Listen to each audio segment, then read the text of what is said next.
నమస్తే.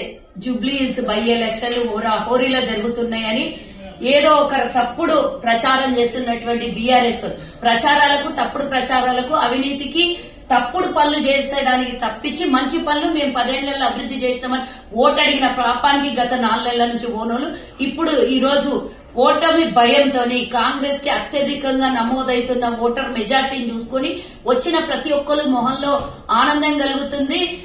మా నవీన్ కి అందరు కూడా కంగ్రాచులేషన్స్ చెప్తున్నారనే భయంతో ఇమీడియట్ గా దొంగ వీడియో ఒకటి తయారు చేసి V6 లో ప్రసారం చేస్తున్నటువంటి వీళ్ళు ఇది చూడండి. ఇది V6 మీడియాలో వచ్చిందా లేకపోతే వీళ్ళు ఏమంటారు అది దొంగగా తయారు చేసినటువంటి వీడియోను ఒకసారి చూడండి. ఆల్రెడీ బీఆర్ఎస్ వాళ్ళు నిన్ననే చేతులు ఎత్తేసిందని అందరూ ప్రజలు అనుకుంటుండగా కాంగ్రెస్ కి మెజార్టీ వస్తుంది, ఆ మెజార్టీ రానియొద్దనే ప్రయత్నం తప్పించి ఓటమి ఎప్పుడూ అంగీకరించినటువంటి సునీత బీఆర్ఎస్ నాయకుడు. కాబట్టి ఇలాంటి పేకు ప్రచారాలను నమ్మొద్దు. నియోజకవర్గం ప్రజలు ఇంకా కసితోని కాంగ్రెస్ ఓటేసి మన అభ్యర్థిని గెలిపించుకోవాలి తప్పించి ఇట్లాంటి పేకు ప్రచారాన్ని నమ్మొద్దని కోరుతున్నా.